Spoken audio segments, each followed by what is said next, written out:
Hello everyone, इस video में हम देखेंगे कि आज जो 31 मार्च का जो पेपर हुआ स्टैंडर्ड मैथ्स का, ठीक है, उसका हम पूरा सॉल्यूशन देखेंगे सेक्शन ए का और एनालिसिस करेंगे कि सैम्पल पेपर जो दिया गया था उसके हिसाब से पूरा पेपर था या नहीं। तो देखो टोटल 24 मार्क्स का था और जैसे पहले ट्रू फॉल्स होते उसी तरह से पेपर स्टार्ट हुआ। तो देखो सबसे पहला क्वेश्चन देखो, all similar triangles are congruent, true और फॉल्स। तो देखो ये फॉल्स स्टेटमेंट होता है, अगर ऑल कॉन्ग्रुएंट ट्राइंगल्स होते तो वो सिमिलर होते हैं, ठीक है। तो ये स्टेटमेंट जो है वो रिवर्स था, इसलिए ये स्टेटमेंट फॉल्स होगा।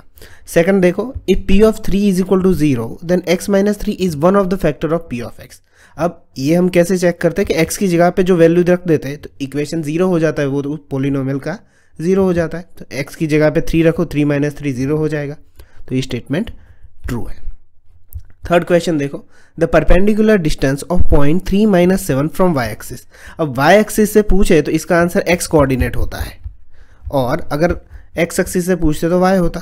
तो y एक्सिस है तो यहाँ पे आंसर क्या होगा, डिस्टेंस 3 होगा। अगर ये बाय चांस नेगेटिव में भी होता तो आंसर पॉजिटिव में ही आता, क्योंकि डिस्टेंस कभी नेगेटिव में नहीं होता है, ठीक है। तो यहाँ पे तो 7 आंसर दिया, इसका आंसर 3 आता है, इसलिए ये स्टेटमेंट फॉल्स है। क्वेश्चन नंबर 4 देखो, ये आइडेंटिटी दी है sec x square minus 10 square is equal to 1 होगा, तो ये ट्रू है। Question number 5, a circle have infinite tangent at a point of a circle. अब देखो इस चीज़ को अच्छे से समझना, ये स्टेटमेंट जो है वो फॉल्स है सबसे पहले, ठीक है, क्योंकि सर्कल पे एक पॉइंट पे एक ही टेंजेंट होती है। यहाँ पे क्या कहा है कि एक ही पॉइंट पे इन्फिनिट टेंजेंट दिया है। अगर यहाँ पे ऐसा देता कि circle can have infinite tangent तो वो स्टेटमेंट ट्रू होता, क्योंकि circle contains infinite points and infinite point contain infinite tangents. But यहाँ पे सिर्फ एक ही पॉइंट है तो एक पॉइंट पे सिर्फ एक ही टेंजेंट होगी, इसलिए स्टेटमेंट फॉल्स होता है। 6 क्वेश्चन देखो, ये तो कल भी पूछा गया था, जो बेसिक का पेपर है वही का वही है, उसमें आई थिंक 1 मार्क्स में पूछा गया था। यहाँ पे ट्रू और फॉल्स में पूछ लिया है कि perimeter and area of circle are numerical equal. तो 2 pi r is equal to pi r square होगा, पाई पाई कैंसिल, आर एक चला जाएगा तो r is equal to 2 unit आएगा, ठीक है। तो ये स्टेटमेंट ट्रू होगा। 7 से लेकर 12 तक देखो जो FIBs है, LCM ऑफ 180 एंड 40, तो इसको आप प्राइम फैक्टराइजेशन से भी कर सकते हो, जैसे ही आपकी मर्जी।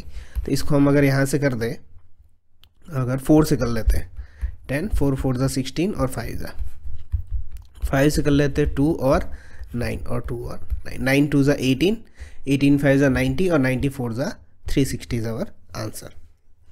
क्वेश्चन नंबर 8 देखो, the product of zeros of p of x is equal to 6x square minus 3 minus 7x। तो सबसे पहले तो इस इक्वेशन को अच्छे से लिखो, क्योंकि हम जो x के पावर है उसे हम डिक्रीजिंग ऑर्डर में लिखते हैं, पहले 2 फिर 1 और फिर 0। यहाँ पे x 0 होता है पर हम लिखते नहीं है कभी। अब प्रोडक्ट ऑफ जीरो का फॉर्मूला क्या होता है, alpha beta is equal to c by a। तो c हमारे पास -3 है और a हमारे पास 6 है, तो इसे हम कट करेंगे तो आंसर मिलेगा -1/2। क्वेश्चन नंबर 9 देखो, for a given pair of linear equation in 2 variable a1 upon a2 is not equal to b1 upon b2। तो ये कंडीशन है यूनिक सॉल्यूशन की, यानी कि one and only one solution. Question number 10 देखो, the value of discriminant for a given quadratic equation x square plus 6x plus 9 is equal to 0। तो देखो discriminant का फॉर्मूला क्या होता है, b स्क्वायर माइनस 4ac। तो b हमारे पास 6 है, 36, b स्क्वायर हो गया 4, a हमारे पास 1 है और c हमारे पास है 9। तो 4 9 अभी 36 होगा, 36 माइनस 36 क्या हो जाएगा, 0। क्वेश्चन नंबर 11 देखो, ऑल ब्लैंक्स आर सिमिलर। तो इसमें आंसर आएगा सर्कल, कि ऑल सर्कल जो होते हैं वो क्या होते हैं, सिमिलर होते हैं। क्वेश्चन नंबर 12 देखो, area of minor sector having radius r and angle alpha. तो उसका फॉर्मूला होता है pi r square theta by 360। अगर आप टेक्स्ट बुक में एक्सरसाइज में देखो तो अल्फा की जगह पे ये यही कोई लास्ट क्वेश्चन में p दिया हुआ है, pi r square p bye 360। तो यही क्वेश्चन है ये, तो यहाँ पे आंसर होगा pi r square alpha by 360।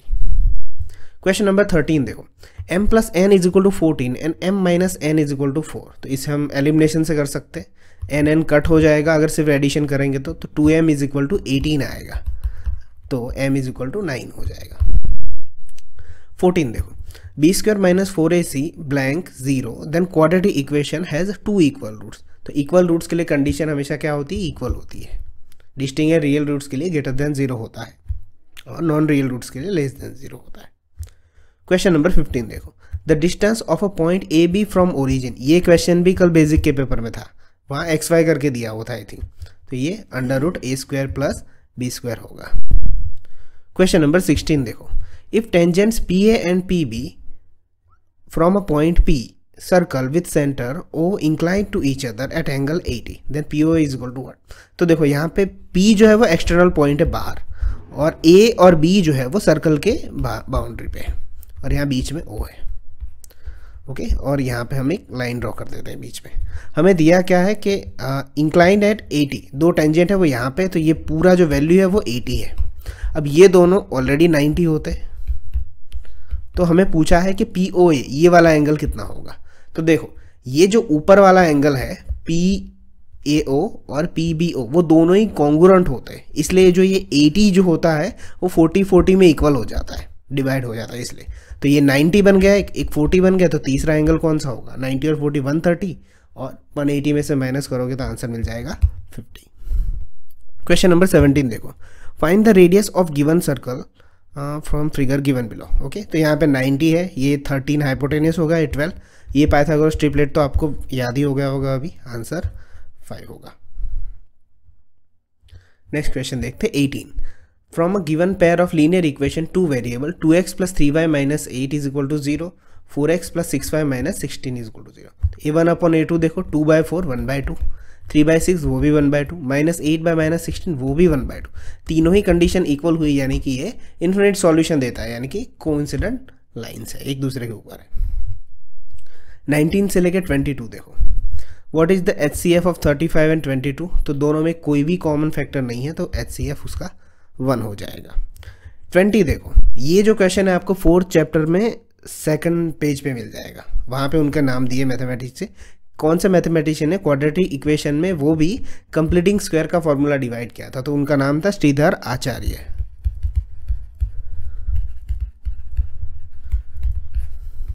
Okay, 21 देखो, find the number of zeros of y is equal to P of x in the given figure below. तो यहाँ पे y is equal to P of x है, तो हम x axis पे देखेंगे कहाँ कहाँ यहाँ पे टच होता है, तो 2 बार होता है, तो इसका आंसर होगा 2 zeros। 22 देखो, P of E is equal to 0.63, then find the value of P of E bar. तो P of E plus P of E bar is equal to 1 होता है हमेशा, जो फॉर्मूला होता है।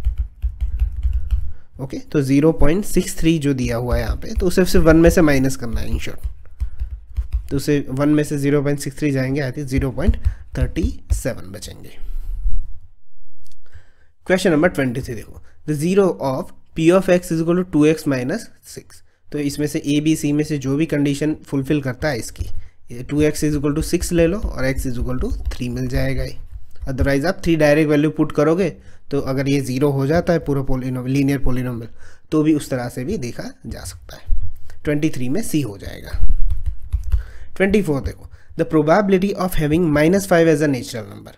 अब देखो -5 नेचुरल नंबर में आता ही नहीं है, वो कंटेन ही नहीं होता है उसमें, तो ये इम्पॉसिबल इवेंट है। नेचुरल नंबर 1 से लेके इनफाइनाइट, तो इम्पॉसिबल इवेंट की प्रोबेबिलिटी क्या होती है? 0 होती है। तो 24 में ये आंसर आएगा।